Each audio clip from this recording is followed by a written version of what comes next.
Hey guys, so the third group of people we're going to talk about are called Buffalo Soldiers. And for you to understand who Buffalo Soldiers are, you first need to remember that black men have served beside white men during every war in U.S. history. You might not be aware of it, but there were black soldiers fighting in George Washington's army, men like Primus Hall. However, because of the institution of slavery, your ability to serve in the army if you were a black man was very limited. Interestingly enough, there were free blacks in the Navy long before we had Buffalo Soldiers who were going to be soldiers in the regular army who are black. But before the Civil War, you could not serve in the regular army. Even during the Civil War, in which we are fighting about slavery to a great extent, I mean, that is the root cause of the war for sure, black men did not initially serve with the Army of the Potomac. This happens when Abraham Lincoln issues the Emancipation Proclamation and says, hey, you know what? I bet black men have a lot to fight for here. Why don't we let them do that? So a good movie, if you want to see something about black soldiers fighting in the Civil War, that it goes way back to when I was closer to your age. It's called Glory, and it stars a very young Denzel Washington and an actor named Matthew Broderick. So during the Civil War, black soldiers do engage. They're in segregated units. They have white officers, but they execute their duties quite well and quite valiantly. And for them, they know exactly what they're fighting for, right?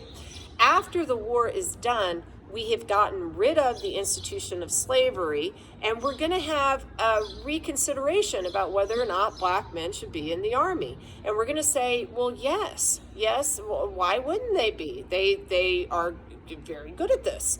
So we create regular army units, and these guys become nicknamed Buffalo Soldiers. Now, how does that come about? Well, the stories may be apocryphal. There's always a little bit of legend that's mixed up with the history. It's kind of hard to pinpoint some stories. Buffalo Soldiers is not the official name of these guys, right? It's a nickname, and it probably comes from a Native American tribe during the time period in which Buffalo Soldiers are serving on the Great Plains as Indian fighters. They have a different texture of hair than the white Americans, and some Native Americans felt that it was like the undercoat of buffalo's hair. So that's one possible source for the nickname Buffalo Soldiers.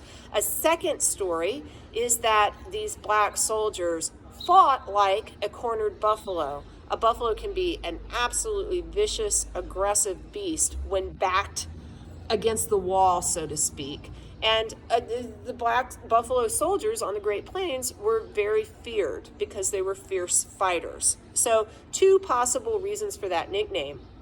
Now, the thing you need to remember is they are regular soldiers in the military. They will continue to serve in segregated units.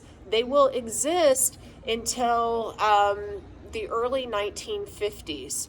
And I want you to kind of think in your mind, why did Buffalo Soldiers stop existing?